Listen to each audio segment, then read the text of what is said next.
Hello, my name is Pete Martin. This is Fiddle Basics video number 3, and we're looking on this video at how the bow arm works.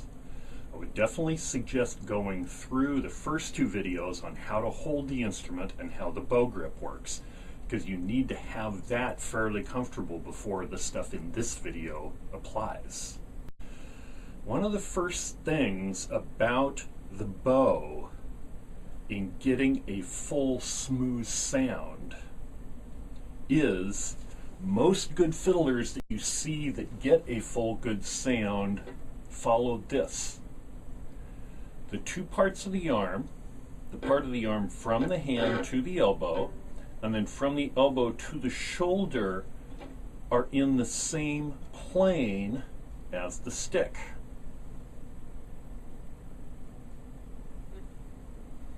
How you move from string to string is to raise and lower the arm from the shoulder and let the bow move with it.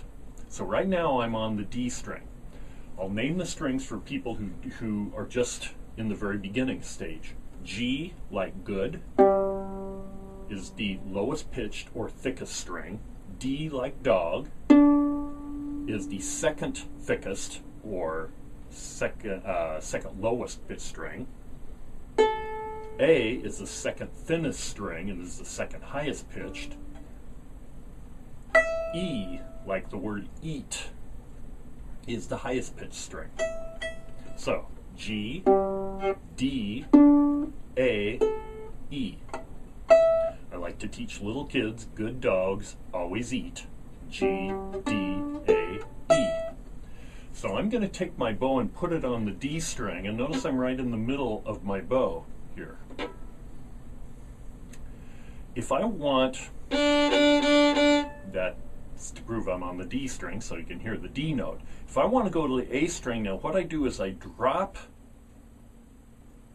the arm from the shoulder like this and let the bow move with it.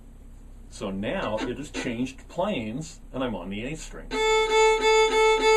If I want to go to the E string, I do the same thing. I lower the arm till I'm on the E. And now if I do the opposite, of course I go the other way. Back to A, I raise the arm. Back to D, I raise the arm. And back to G, I raise the arm.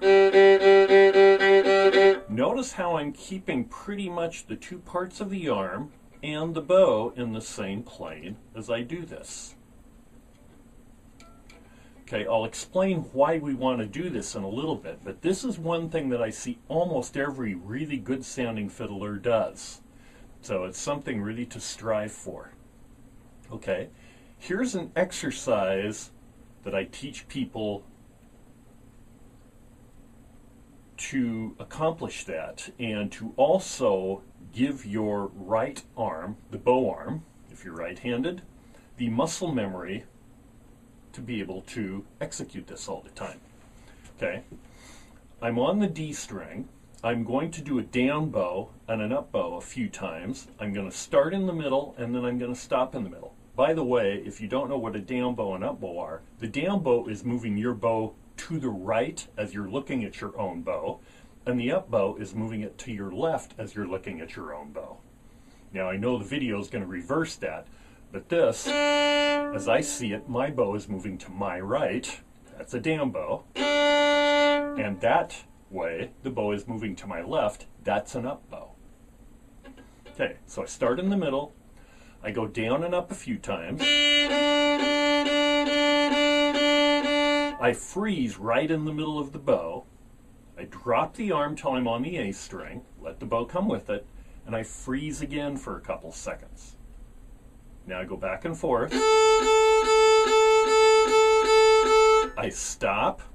I freeze. Now I drop my arm and the bow to the E string. I freeze. Then I go back and forth. Stop in the middle. Freeze. Raise this time to the A string. Freeze. Now play. Stop in the middle, freeze, raise to D, freeze, play. Stop in the middle, freeze, raise to G, freeze, play.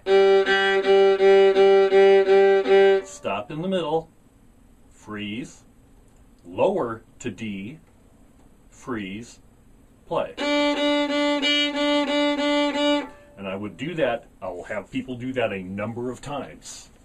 What that is going to do is teach the right arm where each string is and teach it correct mechanics of how to get from string to string.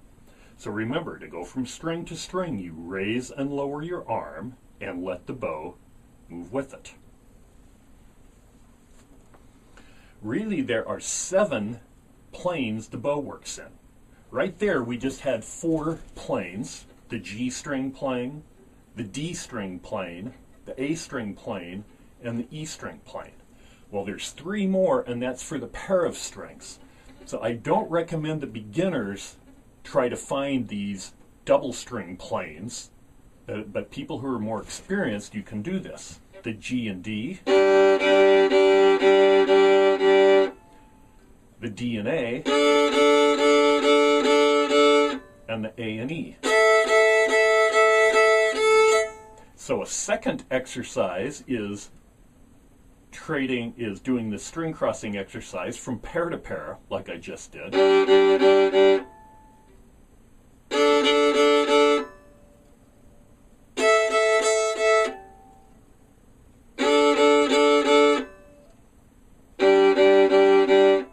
And then from 1 string to 2 to 1 to 2 to 1, and etc.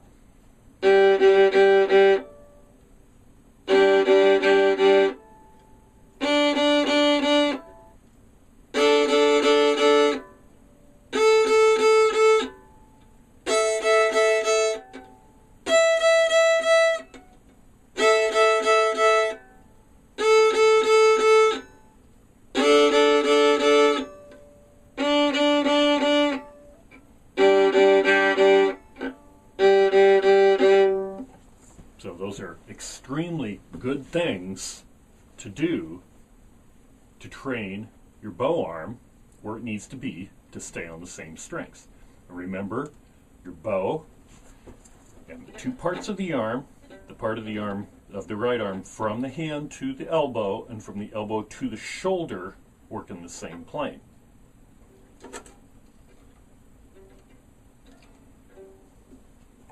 Okay. The next very important thing to getting a good sound is running the bow at a 90-degree angle to the strings. Let's discuss one thing first, is where we put the bow on the string.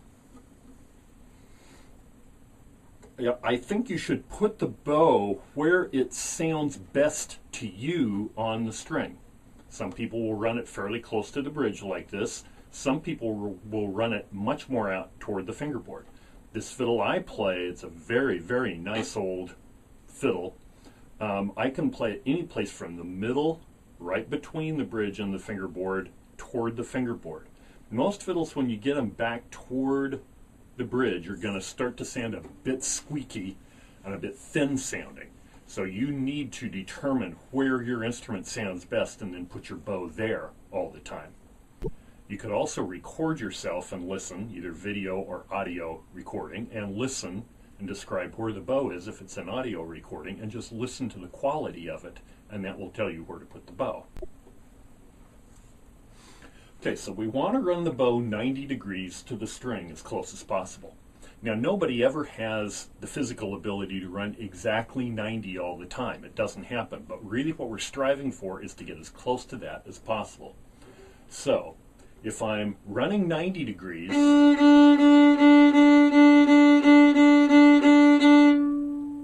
the bow grabs the string, pulls it sideways, but then releases it so it can vibrate clearly. One of the things I see in people quite often in kind of beginning level to kind of lower intermediate level players is they don't pull the bow 90 degrees, and this is the result. So not pulling 90 degrees sounds like this. Does that sound familiar? I like to describe that as sounds only a fiddler can love. So we want to pull 90 degrees to the string. So the way to determine how to do this, there's a couple of them. One is to turn so that you're parallel to a mirror, so that the instrument itself is parallel to a mirror. So I'll pretend that the video camera right now is the mirror, and I can determine whether I'm running 90 degrees by looking in the mirror. Okay?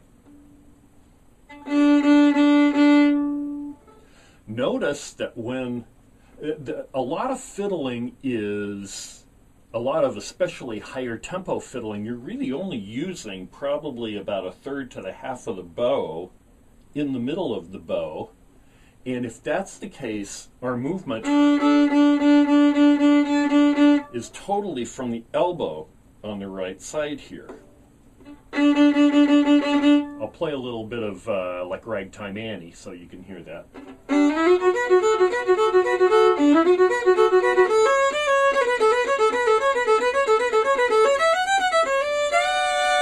You can see really I'm just going back and forth in a little pumping action like this. Okay? So a very good exercise is to just put the bow in the middle of the bow and just practice going back and forth like this at just the elbow, watching yourself in a mirror or watching yourself in a video, and have the camera aimed like I have it right now. See, all my motion is right here at the elbow. None of it is up here. Something I see a lot is people moving at the shoulder back and forth like this and not the elbow. Well, you don't want to do that because this is what happens. And the bow does not run at 90 degrees to the string. I almost never hear a good fiddler that uses that technique. So that's definitely something to watch. All right, how the basic arm motion works when you have all these things is the bow motion starts at the elbow and the wrist and fingers tail behind like this. This is actually a very good thing to do, is hold your arm up in the air and just do a very soft motion like this. Now my wrist is not floppy 100% like this, but it's loose and limber. It's not tight. So the motion starts here and then this actually tails behind. And what happens is the motion is here and then the wrist and fingers actually help to absorb some of the shock of the change of direction, like this. Let me demonstrate. If I do not have a loose wrist and fingers on the bow, let me demonstrate what that is. I'll play a little bit of that old tune, Devil's Dream.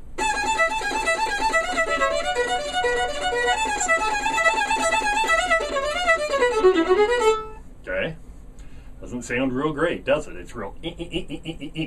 So you have to loosen the fingers and the wrist on the bow.